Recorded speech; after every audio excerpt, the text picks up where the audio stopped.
Welcome back, guys. It's the TightWad and it's almost Christmas time. I made an awesome video showing how to put Christmas lights on the roof line of your house, but I left off some of my best tips and tricks. So I decided to make this follow-up video. If you missed my video showing how to put the lights on your house, click up here at the top and it'll take you right to that video.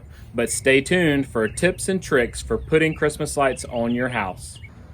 So you have your lights on your house, and now I want to teach you some tips and tricks to maintain them and to take them down where it's easier to put up next year. And the first tip I want to talk about is labeling each light strand. So while that might sound silly if you have all the same color lights because they're going to be the same, your clips are different based on where you're hanging the lights on your home.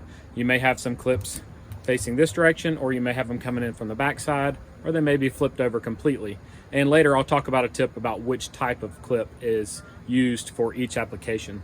So with this one, I just took some duct tape and a Sharpie and I labeled it garage number 1 so that I know this is my first strand. Whenever I start putting the lights on my home, I always start at the garage. Once you have all your lights installed, you're bound to have some bulbs that blow out throughout the season.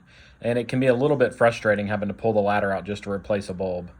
So if you notice in the center of the screen here, you'll see that the bulb right there is brighter than all of the other ones around it.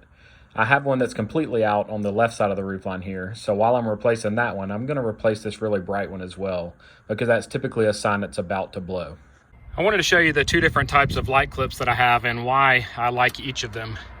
I prefer this style here for clipping on shingles.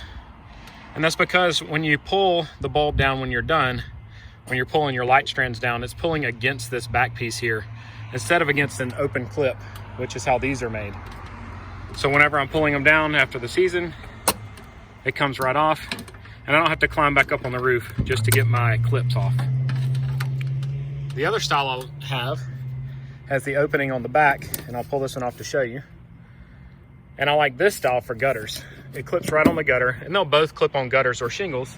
But whenever I'm pulling these off gutters, I'm typically pulling down and it's pulling it off and unclipping like this. And I'll show you a whole strand of them coming down. So I use my ladder to get the beginning part started right here. And the fastest way to get them down is to pull and hope that they all come off without losing the clips. And I can see I'm already losing clips on the other side. So when removing them from the gutters, I just stand on the ground at an angle and pull them. I try not to get directly under because it makes it harder.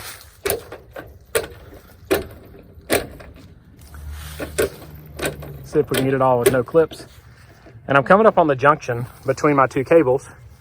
And when I installed them, I wrapped those junctions with electrical tape to hold them together so that I could keep pulling. I'll show it to you once it gets down a little farther.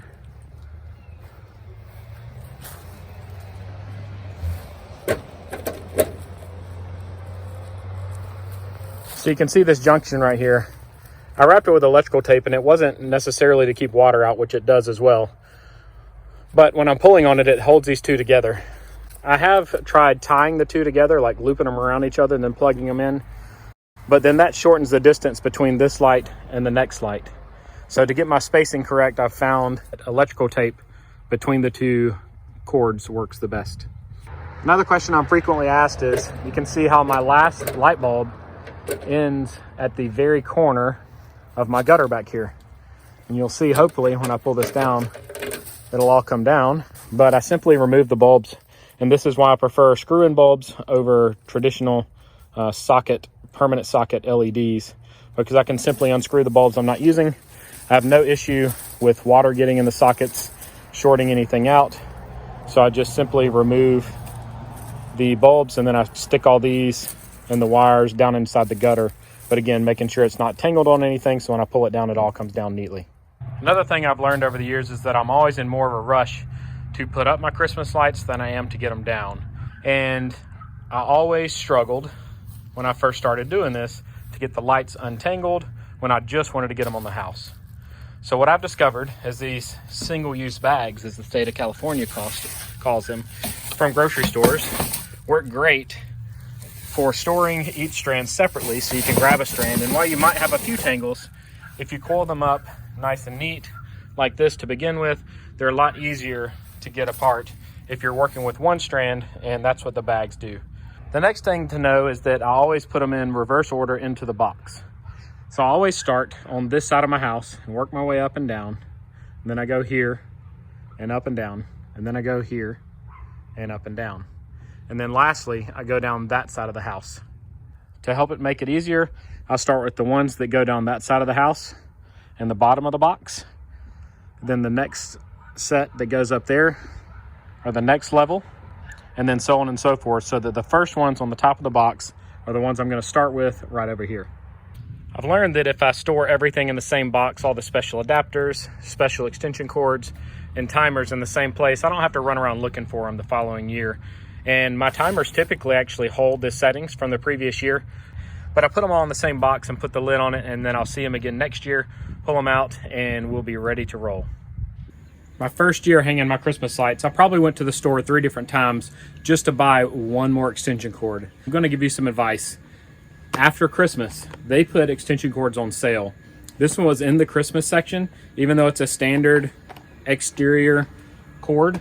It was in the clearance section with the Christmas stuff. So check out for those. I also needed some short ones. This year we're adding some lighted Christmas wreaths to our windows.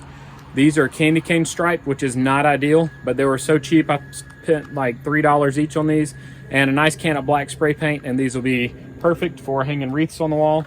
And then I also was able to get some of these with the extra plugs. Make sure that your extension cords are rated for outdoor use. Don't use the kind that are made for lamps in the house, and always make sure they do have this third prong, the ground prong, on them as well. And don't forget, when you're buying those extension cords, you may also need some 3-way splitters. So your one cord plugs in here, and you can plug in 3 different light strands or additional extension cords into one place. But make sure you hit up the sales after Christmas. Hobby Lobby, Home Depot, Lowe's, Ace, all those type places always have great deals on Christmas supplies as soon as Christmas is over.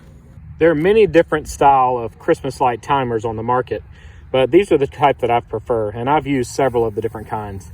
And I like these because they program easily. You can program them for each day of the week. You can program them to come on just weekdays or just weekends or every day of the week. You can set it AM or PM. It has different settings. You can do the photo cell. It does have a photo cell here, which would come on only when it's dark outside. I personally prefer to turn on the timers where they come on only when I tell them to, because I run mine for about 4 hours at night, and then again for about 2 hours in the morning. We like seeing them when we come home at night. We like seeing them when we leave for work in the morning. So these are the type of timers that I prefer. I'll leave a link to them in the description for the video, and as well in the pinned comment.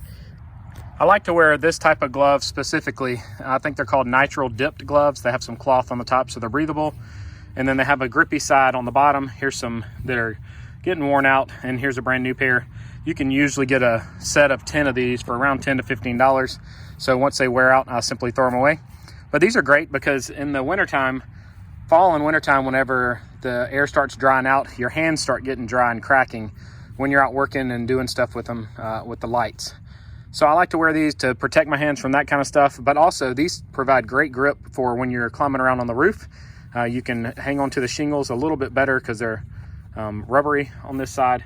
So I highly recommend that you wear these type of gloves whenever you are hanging your lights on your house, and I'll put a link for them in the description and then the pinned comment for you. One of the essentials for putting Christmas lights on your house is, of course, a ladder that's easy to use. I really love this Werner step ladder. It is not something I'm sponsored by. I bought this whenever I first became a homeowner. I think my first Christmas I purchased it. I love it because it's nice and compact. It's light. I can carry it around, and it's completely adjustable. So if I want to raise this side higher than the other one, I can, to make it lean into a tree when I'm pruning. If I want to raise both of them up, it goes up to 11 feet. And then for an extension ladder, it goes, maximum reach is 22 feet, but the ladder size is 21 feet. That's just how they measure them. And it's rated up to 300 pounds, which easily covers my weight, even though I am somewhat of a big boy. And here's an example of it working like an extension ladder. I've got it laid flat out. You can see it's raised one notch on this side because that's the length that I needed to get right to that gutter. You don't want to extend it too high and crush the edge of your shingles up here. So leaning it on the gutter is much more effective. Thanks for sticking around to the end of the video. I hope you learned at least one new tip or trick that you can use next time you're hanging lights on your house. If you want to see the full process for how I decorate my house, I'll make sure the video is linked on the screen right now. Make sure you hit that subscribe button and turn on notifications so you don't miss any of my future videos. And as always, I hope you guys have a great day and Merry Christmas.